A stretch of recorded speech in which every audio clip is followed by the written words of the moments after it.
मेरा नाम लेवी है। मैं एक शीर्ष स्नाइपर था, 4 साल से पूरी तरह से सेवानिवृत्त। मैंने सोचा था कि मैं युद्ध क्षेत्र से दूर हो चुका हूँ। मैंने सोचा था कि वह जीवन समाप्त हो गया। तब तक एक दिन एक गुप्त इकाई अचानक मेरे पास आई। उन्होंने मुझे चुपचाप वापस खींच लिया।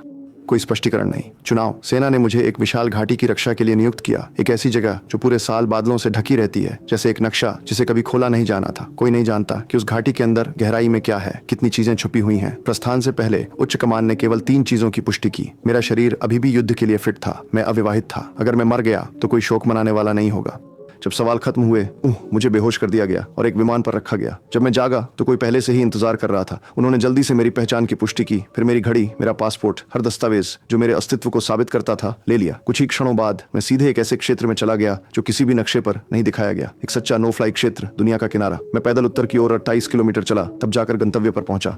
जिसने पहले कई जिंदगियां खत्म की थीं, उसके लिए वह दूरी कुछ भी नहीं थी। मैं समय पर सौंपने के लिए पहुंच गया। सैनिक जो इंतजार कर रहा था, उसका कोड नेम ब्लू स्वॉर्ड था। उसका नाम गेर्टा था। वो मुझे देखकर वास्तव में खुश था, क्योंकि यहाँ उसने एक पूरा साल बिना किसी अन्य इंसान को देखे बिताया था। उसकी सेवा अवधि आखिरकार समाप्त हो गई थी। संक्षिप्त औपचारिकताओं के बाद उसने मुझे पोस्ट दिखाया। इसे वेस्ट टावर आउटपोस्ट कहा जाता था, जो पूरी तरह से आत्मनिर्भर था। घाटी के पार एक ईस्ट टावर भी था।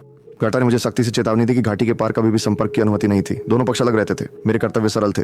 मैं हर दिन घाटी के किनारे पर चलता था। हर 600 मीटर पर मैंने एक स्वचालित रक्षा इकाई बनाए रखी। किनारे के हर 1 किलोमीटर पर एक बड़ा सैटेलाइट स्टेशन था। ये सभी संकेतों को अवरुद्ध करता था और बाहरी दुनिया से एकमात्र संपर्क के रूप में कार्य करता था। सतह पर यह एक नियमित गार्ड असाइनमेंट जैसा दिखता था, लेकिन कुछ गलत महसूस हो रहा था। अगर यह केवल लोगों को दूर रखने के लिए था तो इस स्तर के उपकरण का कोई मतलब नहीं था। यह